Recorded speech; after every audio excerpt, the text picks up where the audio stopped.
কিছুদিন আগে আমি মানি প্ল্যান্টগুলো ছাঁটাই করেছি, তো ছাঁটাই করার পর মানি প্ল্যান্ট কেটে কেটে এখানে ছোটো ছোটো করে লাগিয়েছি। বাট এটা এখন দেখতে অনেক বেশি সুন্দর হয়েছে, আর আমার এই টবগুলো অনেক বেশি ভালো লাগে। আপনাদের কার কার মানি প্ল্যান্ট পছন্দ অবশ্যই জানাবেন। আর মানি প্ল্যান্ট কিন্তু মানে অবশ্যই অনেক বেশি সুন্দর একটা গাছ, এবং খুব যত্ন ছাড়াই এটা অনেক দ্রুত বড় হয়।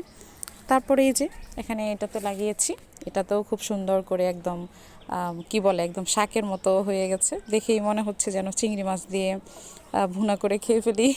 খুবই সুন্দর হয়েছে, আর সবগুলোই অনেক সুন্দর হয়েছে। অনেক আমি আসলে যা পেয়েছি তার মধ্যেই লাগিয়েছি। এই যে এখান থেকে ছোট ছোট করে কেটে লাগিয়েছিলাম, এই যে এখান থেকে কেটে লাগিয়েছি, এখান থেকে আবার নতুন করে শিকড় গজিয়েছে। তো আপনারাও কিন্তু বেশি বেশি কাটিং করবেন, আর হচ্ছে যত বেশি কাটিং করবেন তত বেশি চারা তৈরি করতে পারবেন। আমি হচ্ছে যখন যেটা পেয়েছি তখন আর কি সেটার মধ্যে লাগিয়েছি, এই জন্য হচ্ছে অনেক সুন্দর হয়েছে। তারপর হচ্ছে এগুলো যখন অনেক বেশি ঝোপালো হবে তারপর আমি এটা রিপোর্টিং করে দেব।